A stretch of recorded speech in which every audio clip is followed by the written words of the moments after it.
ಅಮೆರಿಕಕ್ಕೆ ಭಾರತ ಒಂದು ಅಭಿವೃದ್ಧಿ ಹೊಂದಿದ ದೇಶವಾಗುವ, ಎಲ್ಲಾ ರೀತಿಯಲ್ಲೂ ಅದೊಂದು ಆತ್ಮನಿರ್ಭರ ಶಕ್ತಿಯಾಗಿ ಹೊಮ್ಮುವ, ಆರ್ಥಿಕವಾಗಿ ಅದು ಬಲಾಢ್ಯಗೊಳ್ಳುವ ಯಾವುದೇ ಸಾಧ್ಯತೆಯನ್ನು ಅದು ಮುಕ್ತ ಮನಸ್ಸಿನಿಂದ ಸ್ವೀಕರಿಸಲಾರದು. ಭಾರತಕ್ಕೆ ಯಾವ ದೇಶಕ್ಕೂ ಇಲ್ಲದೆ ಇರುವಂತ ಒಂದು ಪ್ರಾಚೀನವಾದಂಥ ಅದರದೇ ಆದಂಥ ಒಂದು ಕಾಯಕ ಭೂಮಿಯ ಮತ್ತು ಒಂದು ಆಧ್ಯಾತ್ಮದ ಬಹಳ ದೊಡ್ಡ ನೆಲೆ ಭಾರತಕ್ಕಿದೆ. ನೀವು ಹಾಕಿದ ಭಿಕ್ಷೆಯನ್ನ ತೆಗೆದುಕೊಂಡು ಬದುಕಿದಂತ ಪಾಕಿಸ್ತಾನ ಇವತ್ತು ನಿಮ್ಮ ಬರ್ಬಾದ್ಗಿರಿಯನ್ನ ಬಯಸ್ತಾ ಇದೆ. ನೆನಪಿಡಿ, ನೀವು ಹೇಗೆ ಇಸ್ರೇಲು ಅಥವಾ ಅಮೆರಿಕ ಜಂಟಿಯಾಗಿ ಇರಾನ್ನ ಮೇಲೆ ಮಾಡಿದ್ರೋ, ಭಾರತವು ಪಾಕಿಸ್ತಾನದ ಮೇಲೆ ಮಾಡಬೇಕಾಗತ್ತೆ.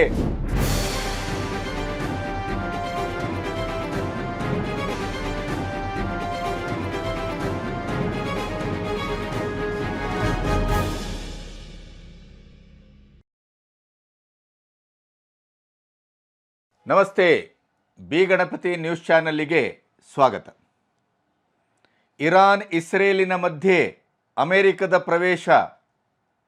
ಇರಾನ್ ಯಾವುದೇ ಕಾರಣಕ್ಕೂ ನ್ಯೂಕ್ಲಿಯರ್ ವೆಪನ್ಸನ್ನು ಹೊಂದಕೂಡದು.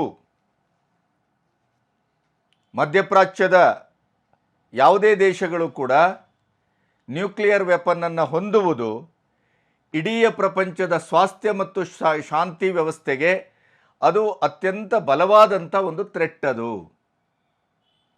ಇನ್ನೇನು ಕೆಲವೇ ತಿಂಗಳಲ್ಲಿ ನ್ಯೂಕ್ಲಿಯರ್ ವೆಪನ್ನನ್ನು ಸಂಪೂರ್ಣವಾಗಿ ಪರೀಕ್ಷೆಗೆ ಒಳಪಡಿಸುವ ಮಟ್ಟಕ್ಕೆ ಅದೇನು ತಯಾರು ಮಾಡ್ತಾ ಇತ್ತು ಇರಾನ್, ಅದರ ಮೇಲೇ ಕಣ್ಣಿಟ್ಟು ಇಸ್ರೇಲ್ ದಾಳಿ ಮಾಡಿತು. ಅದಕ್ಕೆ ಹಿರಿಯಣ್ಣ ಅಂತ ಹೇಳಿಸ್ಕೊಳ್ಳುವ ಅಮೆರಿಕ ಸಾಥ್ ಕೊಟ್ಟಿತು. ಆದರೂ ಕೂಡ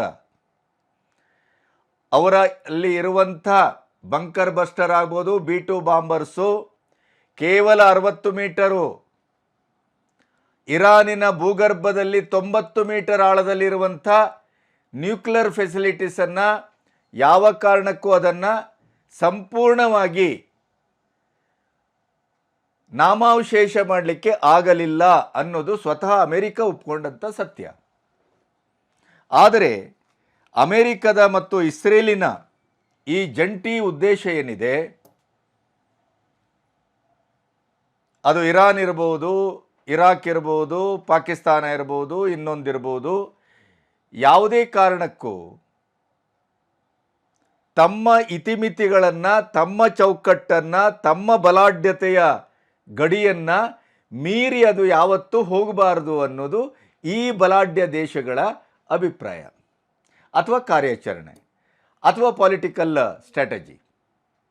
ಅದರಲ್ಲೂ ಅಮೆರಿಕ ಅಂತೂ ತನ್ನ ಯಾವುದೇ ರೀತಿಯಲ್ಲೂ ತನ್ನ ಒಂದು ಹಿರಿಯಣ್ಣನ ಆ ಸ್ಥಾನ ಮಾನ ಗೌರವಕ್ಕೆ ಥ್ರೆಟ್ ಕೊಡುವಂಥ ಅಥವಾ ತನಗೇ ಒಂದು ಸವಾಲನ್ನು ಒಡ್ಡುವಂಥ ಯಾವುದೇ ದೇಶವನ್ನು ಅದು ಸಹಿಸುವುದಿಲ್ಲ, ಇನ್ಕ್ಲೂಡಿಂಗ್ ಭಾರತ. ಭಾರತದ ಬೆಳವಣಿಗೆಯನ್ನು ಅಮೆರಿಕ ಕೈಯಲ್ಲಿ ಸಲಾಮು ಬಗಲಲ್ಲಿ ದೊಣ್ಣೆ ಯಾಕೆ?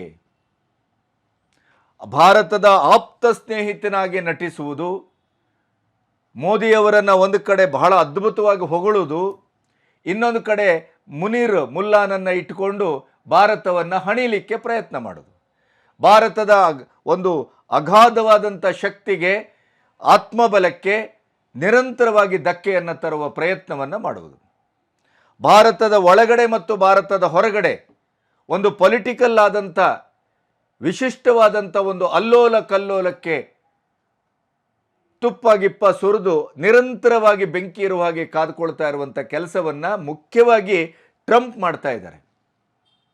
ಈ ಎಲ್ಲ ಬೆಳವಣಿಗೆಗಳನ್ನು ಗಮನಿಸಿದಾಗ ನಮಗೆ ಗೊತ್ತಾಗುವ ಸತ್ಯ ಏನು ಅಂತಂದರೆ, ಅಮೆರಿಕಕ್ಕೆ ಭಾರತ ಒಂದು ಅಭಿವೃದ್ಧಿ ಹೊಂದಿದ ದೇಶವಾಗುವ, ಎಲ್ಲ ರೀತಿಯಲ್ಲೂ ಅದೊಂದು ಆತ್ಮನಿರ್ಭರ ಶಕ್ತಿಯಾಗಿ ಹೊಮ್ಮುವ, ಆರ್ಥಿಕವಾಗಿ ಅದು ಬಲಾಢ್ಯಗೊಳ್ಳುವ ಯಾವುದೇ ಸಾಧ್ಯತೆಯನ್ನು ಅದು ಮುಕ್ತ ಮನಸ್ಸಿನಿಂದ ಸ್ವೀಕರಿಸಲಾರದು.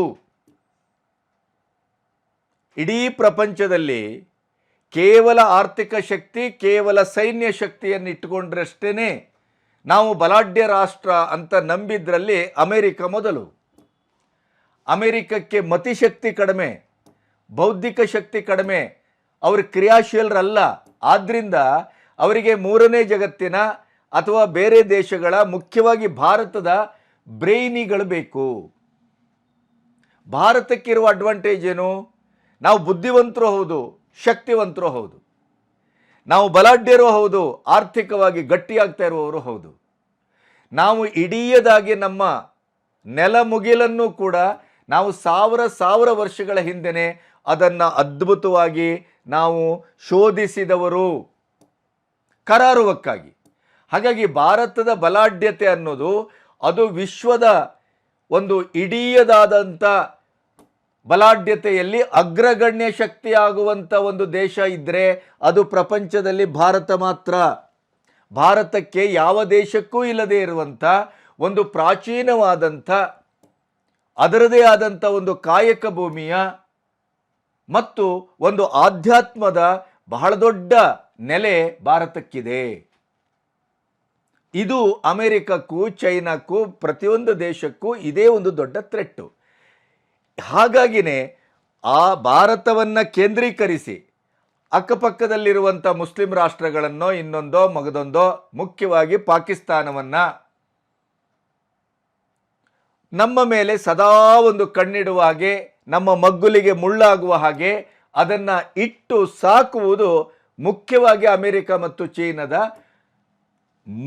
ನಂಬರ್ 1 ನೆಲೆಯ ಪೊಲಿಟಿಕಲ್ ಸ್ಟ್ರಾಟಜಿ. ಅದು ಭಾರತ ಸುಖವಾಗಿರಕೂಡದು. ಭಾರತ ಸುಖವಾಗಿ ತನ್ನದೇ ಆದಂಥ ನೆಲೆಯಲ್ಲಿ ಅದು ಬಲಾಢ್ಯಗೊಳ್ಳುವಂಥ ಒಂದು ಪ್ರಕ್ರಿಯೆಯಲ್ಲಿ ನಿರತರಾಗಕೂಡದು. ಭಾರತೀಯರು ಭಾರತಕ್ಕೆ ಆಗಾಗ ಕಂಟಕವನ್ನು ತರಲಿಕ್ಕೆ ಅಂತಲೇ ಇಂಥ ರಾಕ್ಷಸ ಕುಲಗಳನ್ನು ಅದು ಸಾಕ್ತಾ ಇದೆ.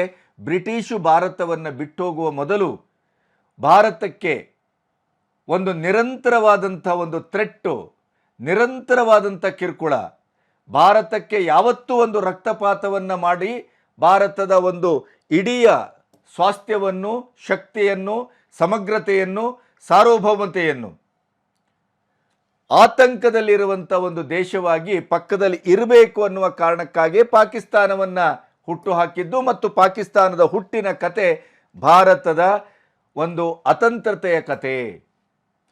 ಹೀಗಾಗಿಯೇ ಪಾಕಿಸ್ತಾನ ನಮಗೆ ನಿರಂತರವಾಗಿ ಥ್ರೆಟ್ಟು, ಪಾಕಿಸ್ತಾನ ನಮಗೆ ನಿರಂತರವಾಗಿ ಶತ್ರು. ಅದು ಕಾಂಗ್ರೆಸ್ಸಿಗೆ ಮಾತ್ರ ಮಿತ್ರ ರಾಷ್ಟ್ರ. ಯಾಕೆಂತಂದರೆ ಕಾಂಗ್ರೆಸ್ಸು ವೋಟ್ ಬ್ಯಾಂಕ್ ರಾಜಕಾರಣ, ಅದಕ್ಕೆ ದೇಶ ಬೇಡ, ಅದಕ್ಕೆ ಭಾರತ ಬೇಡ, ಅದಕ್ಕೆ ಪ್ರಾಚೀನ ಭಾರತವೂ ಬೇಡ, ಸನಾತನ ಭಾರತ ಅಂತೂ ಬೇಕಾಗಿಲ್ಲ. ಹಾಗಾಗಿ ಅವರಿಗೆ ಅದು ಮಿತ್ರ ರಾಷ್ಟ್ರ. ಭಾರತದ ಸಾರ್ವಭೌಮತೆಗೆ ಪಾಕಿಸ್ತಾನ ಯಾವತ್ತೂ ಶತ್ರು ರಾಷ್ಟ್ರ. ಹೀಗಾಗಿಯೇ ಒಂದು ಕಡೆಯಿಂದ ಚೀನಾ ಸಾಕ್ತದೆ, ಇನ್ನೊಂದು ಕಡೆ ಅಮೆರಿಕ ಸಾಕ್ತದೆ. ಅದಕ್ಕಾಗಿ ಮುಲ್ಲಾ ಮುನೀರನ್ನು ಕರೆದು ಔತಣಕೂಟ ಕೊಟ್ಟು ಇರಾನ್ ಯುದ್ಧಕ್ಕೆ ಅವರನ್ನು ಬಳಸ್ಕೊಳ್ಳುವುದರ ಜೊತೆಗೆ ನಿರಂತರವಾಗಿ ಭಾರತಕ್ಕೆ ಕಿರುಕುಳ ಕೊಡುವುದು ಹೇಗೆ ಅನ್ನುವ ಪಾಠವನ್ನು ಬಹುಶಃ ಟ್ರಂಪ್ ಮಾಡಿ ಕಳಿಸಿದ್ರು ಕಾಣುತ್ತೆ. ಆದರೆ ಭಾರತದ ಇಡೀದಾದಂಥ ಒಂದು ಶಕ್ತಿ ಸ್ವರೂಪ ಏನು ಅಂತಂದರೆ, ಭಾರತವನ್ನು ಮುಟ್ಲಿಕ್ಕೆ ಬಂದಂಥವರೆಲ್ಲರೂ ಅನಾದಿ ಕಾಲದಿಂದ ಇವತ್ತಿನವರೆಗೂ ಸುಟ್ಟೋಗಿದ್ದಾರೆ ಹೊರತು ಅವರು ಇಲ್ಲಿ ಇಟ್ಟ ಹೆಜ್ಜೆ ಗಟ್ಟಿಯಾಗಲಿಲ್ಲ. ಅಮೆರಿಕ ಇವತ್ತು ಅದನ್ನು ಅನುಭವಿಸ್ತಾ ಇದೆ. ಅಮೆರಿಕ ಯಾವತ್ತು ಇರಾನಿನ ಮೇಲೆ ದಾಳಿ ಮಾಡಿತೋ, ನ್ಯೂಕ್ಲಿಯರ್ ವೆಪನ್ನನ್ನು ಅದು ಹೊಂದಕೂಡದು, ಅದು ಅಣು ನಿಶಸ್ತ್ರೀಕರಣದ ಒಪ್ಪಂದಕ್ಕೆ ಸಹಿ ಹಾಕಬೇಕು, ಅಮೆರಿಕ ಹೇಳಿದ ಹಾಗೆ ಕೇಳತಕ್ಕದ್ದು ಅಂತೇನು ಹೊರಟು ಅದರ ಮೇಲೆ ಬಂಕರ್ ಬಸ್ಟರ್ನೆಲ್ಲ ಹಾಕಿತೋ, ಈಗ ಅದೇ ರೀತಿಯಲ್ಲಿ ತನ್ನದೇ ಆದ ಮಿತ್ರ ರಾಷ್ಟ್ರ ತಾನು ಯಾವ ಕಾರಣಕ್ಕೂ ಭಾರತದ ಒಂದು ಸಖ್ಯಕ್ಕಾಗಿ ಪಾಕಿಸ್ತಾನದ ಮಿತ್ರತ್ವವನ್ನು ಕಳ್ಕೊಳ್ಳಿಕ್ಕೆ ಸಿದ್ಧವಿಲ್ಲ. ಇಡೀ ಪ್ರಪಂಚದ ಭಯೋತ್ಪಾದಕತೆಯ ನಿರ್ಮೂಲನೆಯಲ್ಲಿ, ನಮ್ಮ ಆ ನಿರ್ಮೂಲನೆ ಮಾಡುವ ಅಭಿಯಾನದಲ್ಲಿ ಪಾಕಿಸ್ತಾನ ಬಹಳ ಮಹತ್ವದ ಪಾತ್ರವನ್ನು ವಹಿಸ್ತಾ ಇದೆ. ಆದ್ದರಿಂದ ರಹಸ್ಯಗಳನ್ನು ನಾವು ಹಂಚಿಕೊಳ್ತಾ ಇದ್ದೇವೆ ಅಂತ ಏನು ಸೇನಾ ಮುಖ್ಯಸ್ಥರು ಇತ್ತೀಚೆಗೆ ಹೇಳಿದರು ಅಮೆರಿಕದಿಂದ. ಇವತ್ತು ಅಮೆರಿಕಕ್ಕೆ ಗುನ್ನ ಇಡುವ, ಅಮೆರಿಕಕ್ಕೆ ಗೂಟ ಇಡುವ, ಅಮೆರಿಕಕ್ಕೆ ಭವಿಷ್ಯದಲ್ಲಿ ಒಂದು ಆತಂಕವನ್ನು, ಭಯವನ್ನು ಸೃಷ್ಟಿಸುವಂಥ ಕೆಲಸಕ್ಕೆ ಪಾಕಿಸ್ತಾನ ಮುಂದಾಗಿದೆ. ಅಂಥ ಒಂದು ಭಯಾನಕ ಸುದ್ದಿಯನ್ನು ಪಾಕಿಸ್ತಾನದ ಇಂಟೆಲಿಜೆನ್ಸ್ ಡಿಪಾರ್ಟ್ಮೆಂಟೇ, ಸೀಕ್ರೆಟ್ ಏಜೆನ್ಸಿಯೇ ಇವತ್ತು ಪ್ರಪಂಚದ ಎದುರು ಇಟ್ಟಿದೆ.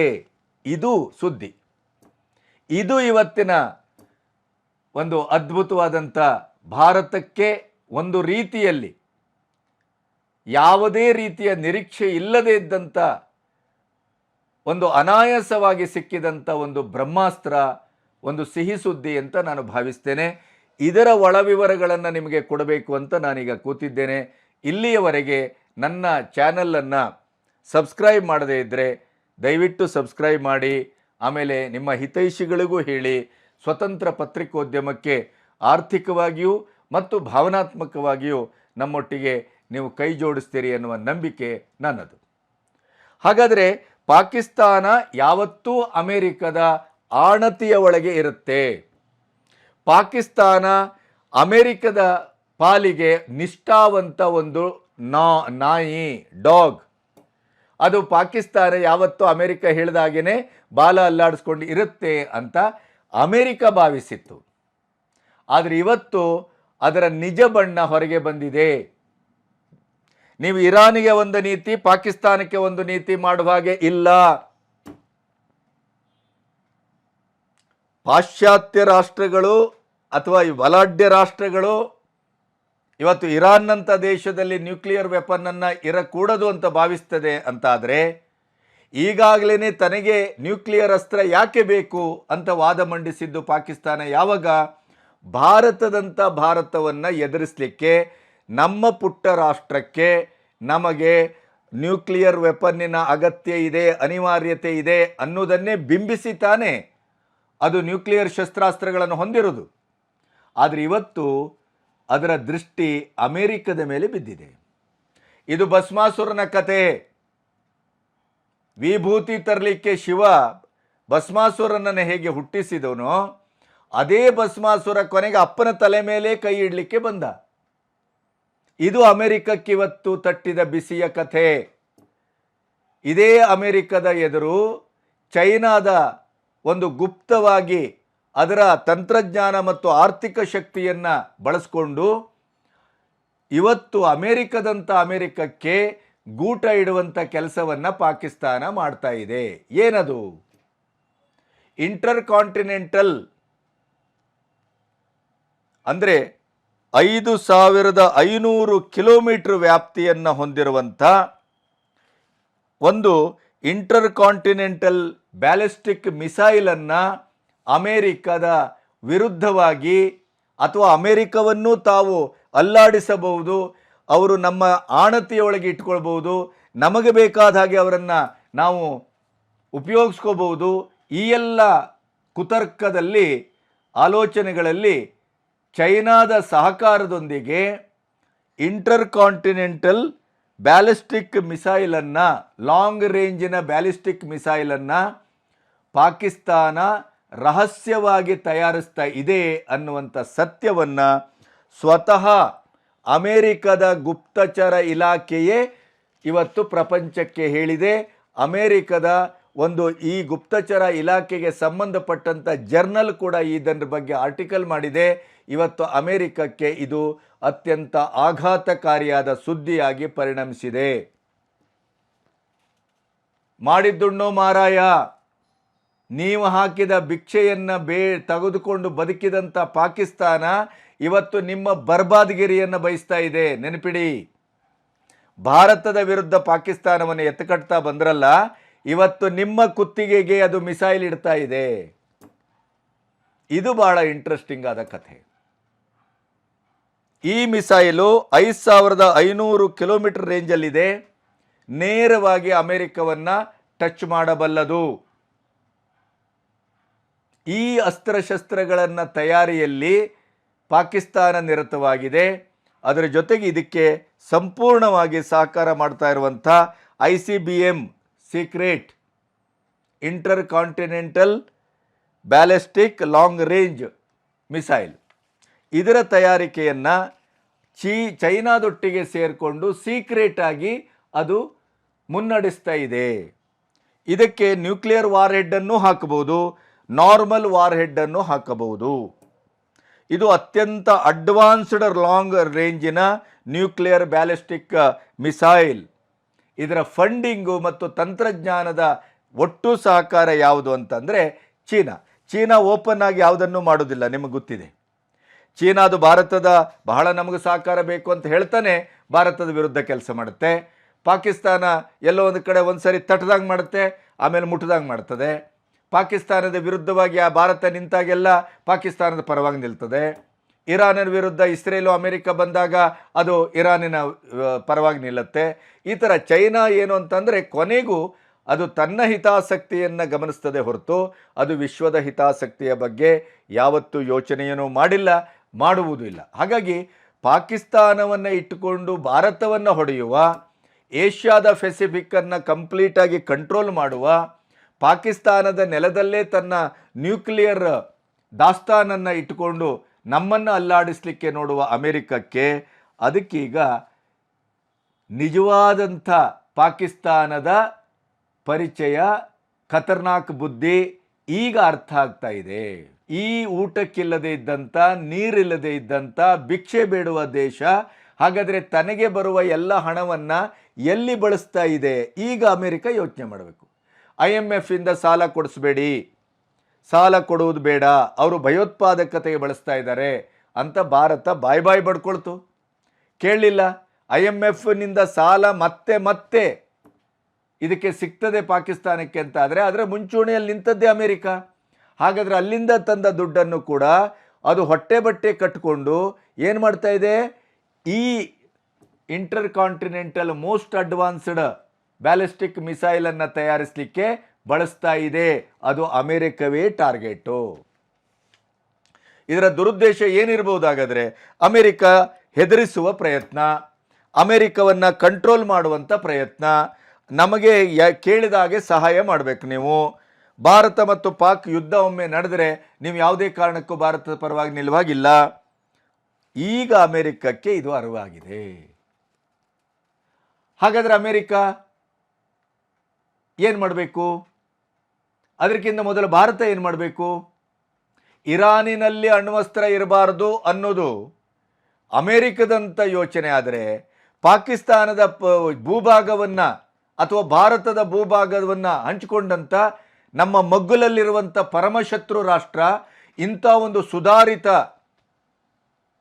ಇಂಟರ್ ಕಾಂಟಿನೆಂಟಲ್ 5500 ಕಿಲೋಮೀಟರ್ ವ್ಯಾಪ್ತಿ ಇರುವಂಥ ಒಂದು ಬ್ಯಾಲಿಸ್ಟಿಕ್ ಮಿಸೈಲನ್ನು ತಯಾರು ಮಾಡ್ತದೆ ಅಂತ ಗೊತ್ತಿದ್ದು ಕೂಡ ಬಾಯಿ ಮುಚ್ಕೊಂಡು ಕೈ ಕಟ್ಕೊಂಡು ಕೂತ್ಕೊಳ್ಳಿಕ್ಕಾಗತ್ತೇನೋ? ನೀವು ಹೇಗೆ ಇಸ್ರೇಲು ಅಥವಾ ಅಮೆರಿಕ ಜಂಟಿಯಾಗಿ ಇರಾನಿನ ಮೇಲೆ ಮಾಡಿದ್ರೋ ಭಾರತವು ಪಾಕಿಸ್ತಾನದ ಮೇಲೆ ಮಾಡಬೇಕಾಗತ್ತೆ. ನಮ್ಮ ಪಕ್ಕದ ರಾಷ್ಟ್ರ ಇಂಥ ಒಂದು ಸುಧಾರಿತವಾದಂಥ ನ್ಯೂಕ್ಲಿಯರ್ ವೆಪನನ್ನು ತಯಾರಿಸ್ತಾ ಇದೆ ಗೌಪ್ಯವಾಗಿ ಅಂತಾದರೆ ಆ ನೆಲೆಯನ್ನು ಧ್ವಂಸ ಮಾಡೋದು ನಮ್ಮ ಕರ್ತವ್ಯಗಳಲ್ಲಿ ಒಂದು ಅಂತ ಹೊರಟ್ರೆ ಆವಾಗ ನೀವೇನು ಕಿತ್ಕೊಳ್ತೀರಿ? ಇರಾನ್ ಮೇಲೆ ನೀವು ಮಾಡಬಾರ್ದು ಅಂತಾದರೆ ನಾವು ಭಾರತದವರು ಪಾಕಿಸ್ತಾನದ ಮೇಲೆ ಮಾಡಬಾರ್ದೇನು? ಹಾಗಾಗಿ ಪಾಕಿಸ್ತಾನವನ್ನು ಹೊಡೆಯಲಿಕ್ಕೆ, ಪಾಕಿಸ್ತಾನವನ್ನು ನಿರ್ನಾಮ ಮಾಡಲಿಕ್ಕೆ ಭಾರತಕ್ಕೆ ತಂತಾನೇ ಒಂದು ಬ್ರಹ್ಮಾಸ್ತ್ರ, ಒಂದು ಸದಾವಕಾಶ ದಕ್ಕಿದೆ ಅಂತ ಭಾವಿಸ್ತೇನೆ. ಅದರ ಜೊತೆಗೆ ಈಗಾಗಲೇ ಯಾವುದೇ ರೀತಿಯ ಇರಾನ್ನಂಥ ದೇಶಗಳು, ಪಾಕಿಸ್ತಾನದಂಥ ದೇಶಗಳು ಈ ರೀತಿಯ ನ್ಯೂಕ್ಲಿಯರ್ ವೆಪನನ್ನು ಹೊಂದಿಕೂಡದು. Intercontinental most advanced ballistic ಮಿಸೈಲನ್ನು ಯಾರು ಹೊಂದಿದ್ದಾರೋ ಅವರೆಲ್ಲರೂ ನಮ್ಮ ಶತ್ರು ರಾಷ್ಟ್ರಗಳು, ಮಿತ್ರ ರಾಷ್ಟ್ರಗಳು ಅಲ್ಲವೇ ಅಲ್ಲ, ಅವರನ್ನು ನಾವು ಹೊಡೆದು ಮುಗಿಸ್ತೇವೆ ಅಂತ ಅಮೆರಿಕ ಘೋಷಿಸಿದೆ. ಹಾಗಾದರೆ ಈಗ ಮಿತ್ರ ರಾಷ್ಟ್ರ ಅಂತ ಹೇಳ್ಕೊಳ್ಳುವಂಥ ಪಾಕಿಸ್ತಾನ ಇವತ್ತು ನಿಮಗೆ ಶತ್ರು ರಾಷ್ಟ್ರ ಆಗಿದೆ. ನೀವು ಅದರ ಮೇಲೆ ಎರಗತಕ್ಕದ್ದು, ನೀವು ಅದನ್ನು ಮುಗಿಸತಕ್ಕದ್ದು, ಇಲ್ಲದೆ ನಿಮ್ಮನ್ನು ಮುಗಿಸ್ತಾರೆ ಅವರು. ಯಾಕೆಂತಂದರೆ ಅವರ ಒಟ್ಟಿಗೆ ಚೈನಾ ಇದೆ. ಚೈನಾ ನಿಂತಿರೋದ್ರಿಂದ ಈಗ ನೀವು ಅನಿವಾರ್ಯವಾಗಿ ಪಾಕಿಸ್ತಾನಕ್ಕೆ 2 ಥ್ರೆಟ್ಟು. ಒಂದು, ಭಾರತ ಸ್ವತಂತ್ರವಾಗಿ ನುಗ್ಗಬಹುದು, ನೀವೇ ಅದಕ್ಕೆ ದಾರಿ ಮಾಡಿಕೊಟ್ಟಿದ್ರಿ, ನಿಮ್ಮದೇ ಸಂವಿಧಾನ. ಇನ್ನೊಂದು, ಎರಡನೇದಾಗಿ ಅಮೆರಿಕವೇ ಸ್ವತಃ ಈ ಕುತಂತ್ರಿ ಪಾಕು ತನ್ನ ಮೇಲೇ ಮಿಸೈಲನ್ನು ಹಾಕ್ಲಿಕ್ಕೆ ಹೊರಟಿದೆ ಅಂತ ಆದರೆ ಅಮೆರಿಕ ಸುಮ್ಮನೆ ಕೂತ್ಕೊಳ್ತದೇನು? ಒಂದು ಕಡೆ ಅಲ್ಲಿ ಪಾಕಿಸ್ತಾನದ ಒಳಗಡೆ ಅಲ್ಲಿ ಎಲ್ಲವೂ ಸುರಾಗಿದೆ. ಬಲೂಚಿ, ಆಮೇಲೆ ಖೈಬರ್ ಪಖ್ತೂನ್ಖಾ, TTP ಇವರೆಲ್ಲರೂ ತಮ್ಮ ಸ್ವಾತಂತ್ರ್ಯಕ್ಕಾಗಿ ಹೋರಾಟವನ್ನು ಆರಂಭಿಸಿದ್ದಾರೆ. ಪಾಕಿಸ್ತಾನ ತುಂಡಾಗ್ತಾ ಇದೆ. ಇದರ ಮಧ್ಯೆ ಅಮೆರಿಕಕ್ಕೆ ಈ ರೀತಿಯ ಒಂದು ಗೌಪ್ಯತೆಯ ಒಂದು ಸುದ್ದಿ ಸಿಕ್ಕಿರೋದ್ರಿಂದ ಪಾಕಿಸ್ತಾನವನ್ನು ಹಣಿಲಿಕ್ಕೆ ಅಮೆರಿಕ ಎಷ್ಟೊತ್ತಿಗೂ ಪ್ರಯತ್ನವನ್ನು ಮಾಡಬಹುದು.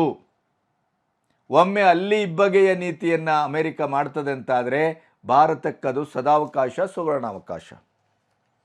ಹಾಗಾಗಿ ಇವತ್ತು ಪಾಕಿಸ್ತಾನ ಏನು ಮಾಡ್ತಾ ಇದೆ, ಇದು ಅತ್ಯಂತ ಪಾಕಿಸ್ತಾನಕ್ಕೆ ಸ್ವತಃ ಅವರೇ ತಂದುಕೊಂಡಂಥ ಆಪತ್ತು ಅನ್ನೋದರ ಜೊತೆಗೆ ಈ ಅಮೆರಿಕ ಪಾಕಿಸ್ತಾನವನ್ನು ಇಟ್ಟುಕೊಂಡು ನಮ್ಮನ್ನು ಅಲ್ಲಾಡಿಸ್ಲಿಕ್ಕೆ ಬಂದಿತ್ತಲ್ಲ, ನನ್ನ ಹೇಳಿಕೆಗೆ ಬಾಲ ಅಲ್ಲಾಡಿಸುವ ಪಾಕಿಸ್ತಾನ ಅಂತ ಏನು ಭಾವಿಸಿತ್ತು, ಅದು ಎರಡೂ ಅಲ್ಲ, ಅದರ ಅಗತ್ಯ ಬಿದ್ದರೆ ಅದರ ಸ್ವಾರ್ಥಕ್ಕಾಗಿ ಅದು ಎಲ್ಲಿ ಬೇಕಾದರೂ ಹೋಗಿ ಅಲ್ಲಿ ಊಟ ಮಾಡಲಿಕ್ಕೆ ರೆಡಿ ಇದೆ ಪಾಕಿಸ್ತಾನ. ಅದಕ್ಕೆ ಚೈನಾವೂ ಬೇಕು, ರಷ್ಯಕ್ಕೂ ಗೋಗೆರೆತ್ತದೆ, ಟರ್ಕಿಯೂ ಬೇಕು, ಅಮೆರಿಕವೂ ಬೇಕು. ಆದರೆ ಅಮೆರಿಕಕ್ಕೆ ಇವತ್ತು ಗೂಟ ಇಡುವ ಕೆಲಸವನ್ನು ಮಾಡಿತ್ತಲ್ಲ, ಈಗ ಅಮೆರಿಕಕ್ಕೆ ನಿಜವಾಗಿ ಅರ್ಥ ಆಗಿದೆ. ಪಾಕಿಸ್ತಾನವ ನಂಬೇಕಿತ್ತೋ ಭಾರತವನ್ನು ನಂಬೇಕಿತ್ತೋ? ಪಾಕಿಸ್ತಾನವನ್ನು ನಂಬಿದರೆ ನಮಗೇನಾಗತ್ತೆ? ಈಗ ನಿಜ ದರ್ಶನ ಆಗಿದೆ. ಈಗ ಬಾಯಿ ಹೊಡ್ಕೊಳ್ತಾ ಇದ್ದಾರೆ. ಈಗ ನಾವು ಅದನ್ನು ಸಹಿಸುವುದಿಲ್ಲ ಅಂತ ಹುಂಕರಿಸ್ತಾ ಇದ್ದಾರೆ. ಮುಂದಿನ ದಿನಗಳಲ್ಲಿ ಅಮೆರಿಕದ ಮತ್ತು ಪಾಕಿಸ್ತಾನದ ಸಂಬಂಧ ಯಾವ ರೀತಿಯಾಗಿ ಇರಲಿದೆ ಮತ್ತು ಪಾಕಿಸ್ತಾನದ ಈ ಕುಕೃತ್ಯಕ್ಕೆ ಅಮೆರಿಕ ನೇರವಾಗಿ ಪ್ರತಿಕ್ರಿಯಿಸುವ ಪ್ರತಿಕ್ರಿಯೆ ಯಾವ ರೀತಿ ಇದೆ, ಅದು ಭಾರತದ ನಿರೀಕ್ಷೆಯೂ ಹೌದು, ನಮ್ಮೆಲ್ಲರ ನಿರೀಕ್ಷೆಯೂ ಹೌದು. ಅದರ ಜೊತೆ ನಿಮಗೆ ಗೊತ್ತಿದೆ, ವಿಂಗ್ ಕಮಾಂಡರ್ ಏರ್ ಸ್ಟ್ರೈಕ್ನ ಹೀರೋ ಅಭಿನಂದನ್ ವರ್ಧಮಾನ್ ಪಾಕಿಸ್ತಾನದ ಎಲ್ಲ ಯುದ್ಧ ವಿಮಾನಗಳನ್ನು ಹೊಡೆದು ಅಚಾನಕವಾಗಿ ಅವರ ನೆಲದಲ್ಲಿ ಬೀಳ್ತಾನೆ. ಆ ಬಿದ್ದಂಥ ಸಂದರ್ಭದಲ್ಲಿ ಅವರನ್ನು ಪಾಕಿಸ್ತಾನ ಭಾಳ ಕೆಟ್ಟದ್ದಾಗಿ ಕ್ರೂರವಾಗಿ ನಡೆಸ್ಕೊಳ್ತದೆ. ಅವರನ್ನು ಆ ಸಂದರ್ಭದಲ್ಲಿ ಹಿಡಿದದ್ದು ಮೇಜರ್ ಮೊಹಿದ್ ಅಬ್ಬಾಸ್ ಶಾ. ಆ ಮೇಜರ್ ಮೊಹಿದ್ ಅಬ್ಬಾಸ್ ಶಾನನ್ನು TTP ಫಿನಿಶ್ ಮಾಡಿದೆ, ಹೊಡೆದಾಕಿದೆ. ಇದು ಭಾರತಕ್ಕೆ ಬಹಳ ಅದ್ಭುತವಾದಂಥ ಸುದ್ದಿ. ನಮ್ಮ ವೀರ ಯೋಧನನ್ನು ಹಿಂಸೆ ಮಾಡಿದ ನಮ್ಮ ವೀರ ಯೋಧನನ್ನು ಹಿಡಿದು ಪಾಕಿಸ್ತಾನದಲ್ಲಿ ಆ ಒಂದು ನಡೆಸ್ಕೊಂಡ ರೀತಿ, ಕೊನೆಗೆ ನಾವು ಪಾಕಿಸ್ತಾನದಲ್ಲಿ ಓವರ್ ನೈಟ್ 24 hours ಭಾರತ ಕೊಟ್ಟಂಥ ಧಮ್ಕಿಗೆ, ಭಾರತದ ಮಾತು, ಭಾರತದ ಹೆಜ್ಜೆಗೆ ಅದು ನಡುಗಿ ಪತ್ರಗುಟ್ಟಿ ಅವರನ್ನು ಅತ್ಯಂತ ವಿದ್ಯುಕ್ತವಾಗಿ ಒಂದು ರೀತಿಯ ರಾಜಮರ್ಯಾದೆಯಲ್ಲಿ ಅವರನ್ನು ಕಳಿಸ್ಕೊಟ್ಟ ಕತೆ ಗೊತ್ತಿದೆ. ಆದರೆ ಅಭಿನಂದನ್ ವರ್ಧಮಾನ್ ಅವರನ್ನು ಮುಟ್ಟಿದಂಥ ಕೈ ಇವತ್ತು ಶಾಶ್ವತವಾಗಿ ಬಿದ್ದೋಗಿದೆ, ಶಾಶ್ವತವಾಗಿ ನೆಲ ಸೇರಿದೆ. ಅದು TTP ಭಾರತ ಮಾಡಬೇಕಾದ ಕೆಲಸವನ್ನು ತನ್ನ ಕರ್ತವ್ಯ ಅಂತ ಮಾಡಿದೆ. ಹಾಗಾಗಿ ಪಾಕಿಸ್ತಾನಕ್ಕೆ ಎಲ್ಲಿ ನೋಡಿದರೂ ಅದಕ್ಕೆ ತನ್ನ ಒಂದು ಉಳಿವಿನ ಪ್ರಶ್ನೆಯಾಗಿ ಯಾವುದು ಕಾಡ್ತಾ ಇಲ್ಲ, ಅಳಿವಿನ ಪ್ರಶ್ನೆಯಾಗಿ ಕಾಡ್ತಾ ಇದೆ. ಪಾಕಿಸ್ತಾನದ ಜೊತೆ ಮೊನ್ನೆ ಊಟ ಮಾಡಿ ಬಂದಂಥ ಮುಲ್ಲಾ ಮುನೀರ್ ಅಮೆರಿಕಕ್ಕೆ ಯಾವ ರೀತಿಯ ಒಂದು ಔತಣಕೂಟಕ್ಕೆ ಪ್ರತಿ ಔತಣಕೂಟವನ್ನು ಯಾವ ರೀತಿ ಕೊಡ್ತಾ ಇದ್ದಾರೆ ಅನ್ನೋದು ಈಗ ವೆರಿ ಇಂಟ್ರೆಸ್ಟಿಂಗ್. ಮತ್ತು ಅಮೆರಿಕಕ್ಕೆ ಇದು ನಿಜವಾಗಿಯೂ ಅರ್ಥ ಆಗಬೇಕು. ಮತ್ತು ನಿಜವಾಗಿಯೂ ಈ ರೀತಿಯ ಗುನ್ನ ಇಡುವಂಥ ದೇಶದೊಟ್ಟಿಗೆ ಅವರ ಸಂಬಂಧ, ಅವರ ನಡೆಯೇ ವಕ್ರ, ಅವರ ನುಡಿಯೇ ವಕ್ರ. ಆ ಟ್ರಂಪ್ ಅಂತೂ ಅವರಿಗೆ ಮತಿಶುದ್ಧತೆಯೂ ಇಲ್ಲ, ಸ್ಥಿಮತೆಯೂ ಇಲ್ಲ. ಅವರಿಗೆ ಇಡೀ ಭಾರತದ ಏಳಿಗೆ ಮತ್ತು ಮೋದಿಯವರ ಏಳಿಗೆಯನ್ನು ಸಂಪೂರ್ಣವಾಗಿ ನಾಶಗೊಳಿಸಬೇಕು ಅನ್ನೋದೇ ಅವರ ಉದ್ದೇಶವೇ ಹೊರತು ಬೇರೆ ಯಾವ ಉದ್ದೇಶವಲ್ಲ. ಆದರೆ ಮಾಡಿದ್ದುಣ್ಣೋ ಮಾರಾಯ ಅಂತ ಅವರಿಟ್ಟ ಗುರಿ ಅವರಿಗೆ ತಿರುಗಿ ಹೊಡೆತಾ ಇದೆ ಪಾಕಿಸ್ತಾನದ ಮೂಲಕ. ಇದು ಭಾರತಕ್ಕೆ ಬಹಳ ದೊಡ್ಡ ಸಿಹಿ ಸುದ್ದಿ ಅಂತ ನಾನು ಭಾವಿಸ್ತೇನೆ. ನಮಸ್ತೆ.